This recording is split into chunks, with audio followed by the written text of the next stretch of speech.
নমস্কার সুপ্রিয় দর্শক, খবরের প্রথমেই সংবাদের শিরোনাম। ঘন কুয়াশার সতর্কতা, ফের পারদপতন বাংলায়। জেনে নিন কেমন থাকবে আজকের আবহাওয়া। গত দুদিনে কলকাতায় তাপমাত্রা কমেছে, যা শীতের প্রলোভনতার ইতলিং দিয়েছে।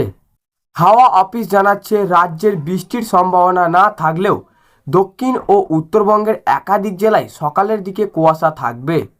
দক্ষিণের জেলাগুলিতে সকাল ও রাতে ঠান্ডার আমেজ অনুভূত হবে। গত দুদিন ধরে তাপমাত্রা কিছুটা হলেও নিম্নমুখী। সোমবার থেকে কলকাতার তাপমাত্রা সামান্য হলেও কমেছে, পারদ রয়েছে স্বাভাবিকের নিচে। তবে কি ফের ফিরছে শীত? জেনে নিন কেমন থাকবে আজকের আবহাওয়া। রবিবার কলকাতার সর্বনিম্ন তাপমাত্রা ছিল 15.2 ডিগ্রি সেলসিয়াস। সোমবার তাপমাত্রা আরও কমেছে, সেদিন তাপমাত্রা ছিল 15.1 ডিগ্রি সেলসিয়াস।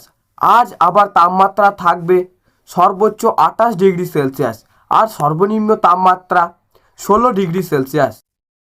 হাওয়া অফিসের সূত্রের খবর, আপাতত রাজ্যে বৃষ্টির সম্ভাবনা নেই। দক্ষিণবঙ্গের কোনো কোনো জেলায় সকালের দিকে থাকতে পারে কুয়াশা, যার ফলে দৃশ্যমানতা কমে আসতে পারে 999 থেকে 200 মিটার পর্যন্ত। ঘন কুয়াশার সতর্কতা উত্তরবঙ্গেও। দার্জিলিং, জলপাইগুড়ি, কোচবিহার, উত্তর দিনাজপুর থাকবে ঘন কুয়াশা। সব মিলিয়ে বদলাতে হতে চলেছে আবহাওয়া। দক্ষিণবঙ্গের জেলাগুলিতে কমবে পারদ, সকালে উঠবে ঠান্ডার আমেজ, বেলা বাড়লেই গরম বাড়বে।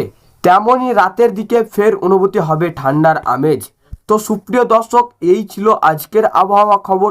ভালো লাগলে লাইক করবেন এবং চ্যানেলটিকে সাবস্ক্রাইব করে পাশের বেল আইকন টিপে প্রেস করে আমাদের সঙ্গে থাকবেন।